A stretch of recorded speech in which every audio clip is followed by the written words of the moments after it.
प्रयास क्या, मेरी दावेदारी है और पूरे बिहार में मजबूत दावेदारी है।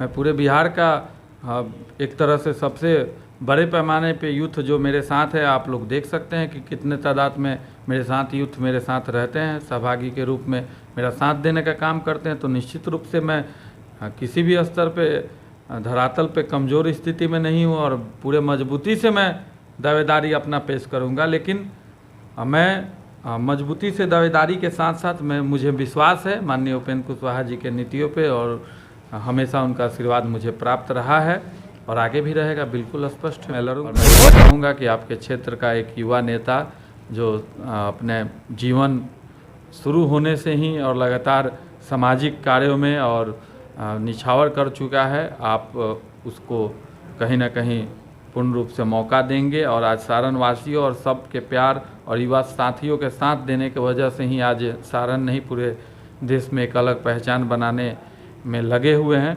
और सारण वासियों को विशेष रूप से मैं धन्यवाद करता हूं कि एक गांव से निकल के और उसको युवा को गांव से निकालकर प्रदेश में और देश लेवल पे एक युवा नेता के तौर पे उभार रहे हैं। इसके लिए मैं सारण वासियों को सबसे प्रथम मैं सारण वासियों के सभी नौजवान युवा और अभिभावकों को अपनी ओर से सादर हृदय से मैं पंचायत पूरे देश का नींव होता है, विकास का नींव होता है ग्राम।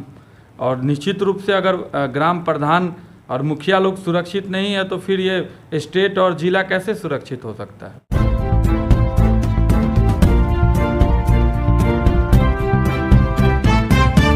नमस्कार, मैं उमेश कुमार यादव। देखिए, इस वक्त हम अमनौर विधानसभा के रेपुरा पंचायत में हैं और रेपुरा पंचायत के मुखिया प्रतिनिधि राहुल सिंह हमारे साथ जुड़ चुके हैं और ये अमनौर अपने विधानसभा से पूर्व विधायक प्रत्याशी भी रह चुके हैं। तो आइए तमाम बातचीत इनसे करते हैं जिस तरीके से इन्हीं के पंचायत का एक बहुत बड़ा घटना का सामने आई है, जो इनके सरपंच जो है थे, वर्तमान में जो सरपंच थे, उनके ऊपर जो है हमला किया गया है, जानलेवा हमला। तो आइए इनसे हम बात करेंगे। सर, सबसे पहले हमारे राष्ट्रीय जनता खबर में आपका बहुत बहुत स्वागत है सर। बहुत बहुत धन्यवाद। आपके जितने भी श्रोतागण हैं सभी को बहुत बहुत धन्यवाद। और जितनी भी निंदा की जाए बहुत कम है इस प्रकार की जो घटना की गई है। और इस पे प्रशासनिक रूप से मेरा आग्रह है, मेरी बात हुई है थाना अध्यक्ष महोदय से, डीएसपी साहब से, और अब ज़रूरत पड़ेगी तो एसपी साहब के पास भी मैं जाने का काम करूंगा। और मैं स्पष्ट यह चेतावनी देना चाहता हूं कि इस तरह की घटना और ख़ासकर मेरे पंचायत में हुए और एक प्रतिनिधि के साथ, तो मैं किसी भी स्तर से बकसने नहीं जा रहा हूं। अगर प्रशासनिक हर हाल में एक्शन लेना होगा और कड़ा से कड़ा कार्रवाई करना होगा, क्योंकि ये मामला सिर्फ और सिर्फ एक मारपीट की नहीं है, जानलेवा हमला की नहीं है। ये एक जनप्रतिनिधि की विशेष उनकी व्यक्तिगत रूप से जनप्रतिनिधि का जो स्वभाव है, हम लोग अवगत हैं उनसे। और इस प्रकार का जिन्होंने यह कदम उठाया है उन पे कठोर से कठोर कानूनी कार्रवाई होना चाहिए। और जब तक कठोर कानूनी कार्रवाई नहीं होगा, ज़रूरत पड़ेगा तो ये आंदोलन का रुख मैं अपनाऊंगा। और निश्चित रूप से मुझे विश्वास है कि सारण में हमारे एसपी महोदय बहुत ही प्रभावशाली हैं और बहुत ही सक्रियता उनके हैं, और वो अपराधियों पे और उनके द्वारा जो भी संज्ञान लिया जा रहा है निश्चित रूप से कानूनी कार्रवाई। सर, अभी तक जो है अपराधी जिसको घटना जो है किया है वो अभी तक वो अरेस्ट नहीं हुआ है। इसकी जानकारी मैं आपके समक्ष रखूँगा। पहले कानूनी कार्रवाई निश्चित रूप से तेज़ी से की जा रही है और 1 से 2 दिनों में आपके सामने सारी चीज़ आ जाएगी। जिस तरीके से पूरे बिहार में सर जनप्रतिनिधि पर हमला, मुखिया पर हमला, इस तरीके से हमला किया जा रहा है, तो कहीं ना कहीं सरकार जो है इसमें विफल है सर। सरकार कठोर से कठोर इस पे निर्णय लेना चाहिए और जनप्रतिनिधियों की सुरक्षा को लेके निश्चित रूप से कुछ अहम 1-2 उदाहरण के तौर पे इतना विशेष कार्रवाई करना चाहिए कि जो भी इस प्रकार से जनप्रतिनिधियों के साथ जो पंचायत स्तर पे हैं, सामाजिक उनकी एक अलग पहचान होती है और निश्चित रूप से उनके सुरक्षा की बात प्रमुखता से होनी चाहिए। और मुझे लगता है कि जो पंचायत स्तर के प्रतिनिधि हैं उनके लिए बिहार सरकार को विशेष थाना अध्यक्ष लोगों को विशेष चेतावनी देना चाहिए कि उनका संरक्षण करना और उन पर विशेष निगरानी करना, और उनके द्वारा अगर उनके ऊपर इस तरह का घटना होती है तो निश्चित रूप से क्विक एकदम एक्शन लेना चाहिए। सर, क्या पूरे बिहार में एक बार मामला उठा था कि मुखिया को बॉडीगार्ड मिलना चाहिए सरकार की तरफ से, तो क्या सर मिलना चाहिए? बिल्कुल मिलना चाहिए। जनप्रतिनिधि 10,000 कहीं 15,000 कहीं 20,000 लोगों के मत से वो आगे चुन के आते हैं, और उनकी सुरक्षा अगर नहीं होती है, पंचायत पूरे देश का नींव होता है, विकास का नींव होता है ग्राम, और निश्चित रूप से अगर ग्राम प्रधान और मुखिया लोग सुरक्षित नहीं है तो फिर ये स्टेट और जिला कैसे सुरक्षित हो सकता है।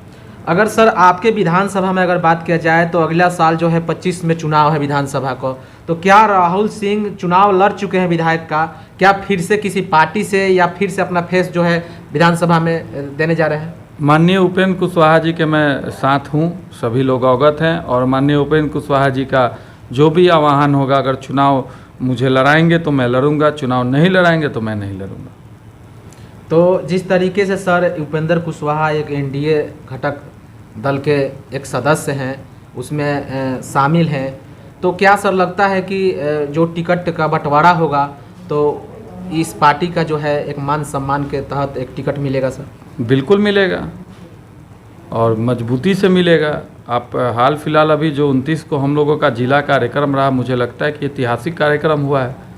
तो ये तो सारण जैसे ऐतिहासिक धरती पे ऐतिहासिक कार्यक्रम राष्ट्रीय लोक मोर्चा का ये दर्शा देता है, पूरे बिहार में ये मैसेज गया है कि कहीं से हम लोग किसी प्रकार से कमज़ोर नहीं, और हम लोग अपना अच्छा आप एक युवा हैं सर, आप एक युवा हैं, अमनौर विधानसभा से क्या आप जो है प्रयास करेंगे कि जो है टिकट को लेकर? प्रयास क्या, मेरी दावेदारी है, और पूरे बिहार में मजबूत दावेदारी है।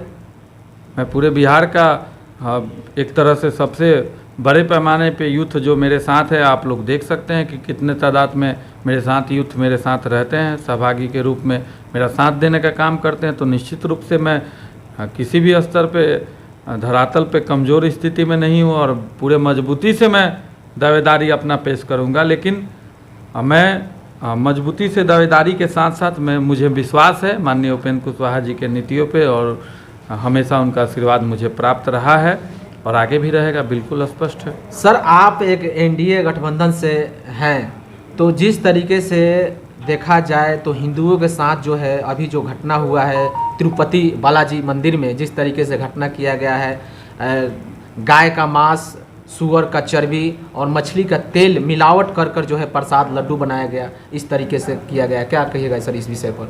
ये अभी जांच हो रही है, ये स्पष्टता इस पे नहीं आई है पूर्ण रूप से, इस पे जांच चल रहा है। जांच रिपोर्ट आने के बाद ही इस पे कुछ कहना, और अगर इस प्रकार की हो रही है मंदिरों में तो स्वाभाविक रूप से हमारे देश के ऐसे अभी वर्तमान प्रधानमंत्री हैं कि वो किसी स्तर पे किसी को बख्शने नहीं जा रहे हैं, और ये धार्मिक चीज़ों के साथ, किसी भी धर्म के साथ छेड़छाड़ नहीं होना चाहिए। सर, राम मंदिर में भी जिस तरीके से अयोध्या में लड़की के साथ बलात्कार किया, दुष्कर्म किया गया सर, बहुत ही निंदनीय है, और इन सब विषयों पे संज्ञान यूपी गवर्नमेंट निश्चित रूप से मजबूती से संज्ञान लेगी, मुझे पूरा भरोसा है।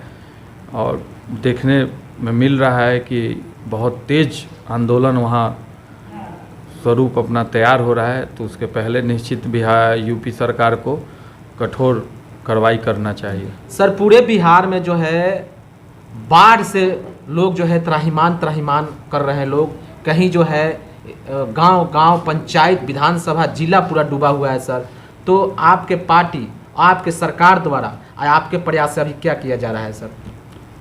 देखिए, जो भी जिस क्षेत्र में बाढ़ का प्रभाव अभी आया है उस क्षेत्र के हमारे जिला अध्यक्ष लोग लगातार लगे हुए हैं, अपनी ओर से, पार्टी की ओर से जो भी जितना बन पड़े व्यक्तिगत रूप से वो लोग कर रहे हैं, और सरकार को वो लोग लगातार सजग रखने का काम कर रहे हैं, ताकि बड़े पैमाने पे उन लोगों को सरकार के माध्यम से सुविधा व्यवस्था लगातार अधिक से अधिक कराया जा सके। और सबसे ज़्यादा महत्वपूर्ण यह विषय है कि बाढ़ इलाकों क्षेत्र में हम लोगों को हमेशा अभी सतर्क रहने की आवश्यकता है, क्योंकि जिस प्रकार से पानी 56 फाटक खोल दिया गया और जिस रफ्तार में बाढ़ का प्रभाव बढ़ता जा रहा है, तो हम लोगों को हमेशा अलर्ट रहने की ज़रूरत है। और मैं यही आग्रह करूंगा उस क्षेत्र के वासियों से जो अभी बाढ़ प्रभावित इलाकों में हैं, निश्चित रूप से आप थोड़े दिनों के लिए जो आपके घर परिवार में मुख्य सदस्य हैं उनको कहीं ना कहीं अलग ज़िलों में जहां आपके रिलेशन हो या सरकार ने अलग अलग व्यवस्था कराई हैं, वहां पे उन लोगों को सुरक्षित रखने का पहले काम करें। सर एक क्वेश्चन और, विपक्ष लगातार हमलावर है सर। कहा जा रहा है कि स्मार्ट मीटर लगाया जा रहा है, जनता का खून चूसा जा रहा है, जनता को जबरन मतलब पैसा वसूला जा रहा है, इस तरीके से जो है जनता के साथ व्यवहार किया जा रहा है। ये वर्तमान जो सरकार है, नीतीश सरकार, डबल इंजन की सरकार है, क्या कहिए? देखिए, ये तो विपक्ष का काम है, कोई भी चीज़ आता है तो उस पर अपने हिसाब से आंदोलन करना और आवाज़ उठाना उनका काम है। लेकिन मुझे लगता है कि 2014 के पहले डिजिटल ना होने के वजह से जितना पिछड़ा रहा पूरा देश, निश्चित रूप से 2014 के बाद जो नेटवर्क और आईटी पे जो काम हुआ है और डिजिटल बनाने का जो देश में एक हर चीज़ को डिजिटल से जोड़ने का जो काम हो रहा है, निश्चित रूप से इसका बेनिफिट मिलेगा। लेकिन अगर जनता इस रूप को देख रही है कि कुछ ना कुछ गड़बड़ियाँ हो रही हैं, तो अगर इस पे जांच सरकार को करना चाहिए कि आखिर इतने बड़े पैमाने पे आवाज़ क्यों उठ रही है, आखिर क्या कारण है कि लोग परेशान हैं। बिजली विभाग को इस पे निश्चित रूप से समीक्षा करनी चाहिए।